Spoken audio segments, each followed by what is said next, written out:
To set foot on Mount Everest is to risk death, but nothing could have prepared one American climber for what happened when he made it to the top of the world's tallest mountain.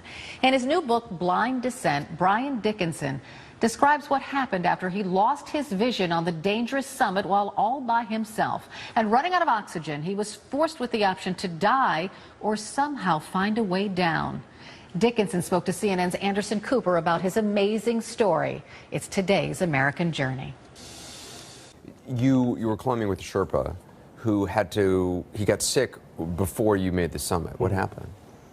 Yeah, so at about 28,000 feet, we had a conversation. He was not feeling well. And we were the only two people above basically the death zone, so 26,000 feet, which is very rare on Everest these days. So you had a discussion with him. What did you decide? Well, he said he wasn't feeling well. And at that moment, I had to make a decision. I'm going to solo Mount Everest, solo the summit, which is very rare. Yeah, people don't do that. No. So how far did you have to go alone? The last 1,000 feet. Wow. Yeah. And when you finally made it to the summit, was it everything you thought?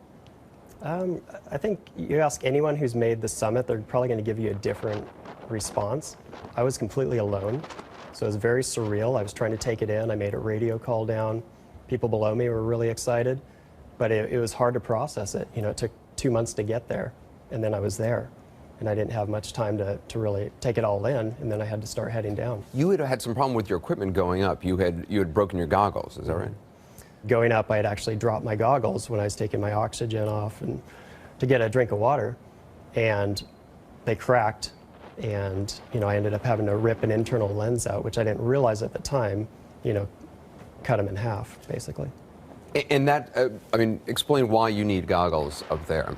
Well, because there's only a third of the air and a third of the ozone, as soon as the sun comes out, it banks off the ice, it'll fry your corneas, you go snowblind. And that's actually what happened to you. Yeah, so. When did you realize you were starting to be blind? So with snow blindness, when it happens, it happens. There's no turning back, and you could be affected the day prior, and then it just happens. So as soon as I got to the summit, I took some pictures, was heading down, and then a couple steps into it, everything just went bright white. You couldn't see it all? Couldn't see it all. And your eyes were in pain as well? Yeah. Yeah, it feels like scratching inside of your eyelids. It's just very, very painful. And it's not like blind where everything's black. It's snowblind. Everything is bright white. You're all alone. Mm-hmm. You've just been at the top of Mount Everest. You're probably exhausted, and suddenly you're blind. How do you get through that? The first thing I did, as soon as I realized I was snowblind, I'm at the summit. I dropped down, grabbed the rope that I was attached to, and just assessed the situation. Mm-hmm. Like, I'm blind. I'm at the highest point in the world, and I'm completely alone. No one's coming to get me. And the whole time I was there, I felt this presence. It would be like if you closed your eyes, you know that I'm here. It's this peaceful presence. The whole time, I never really felt alone. You did? Can you explain that more? What do you mean you didn't feel alone? I never felt alone. I felt like there was someone there with me the whole way up and down, actually. How long did the snow blindness last for?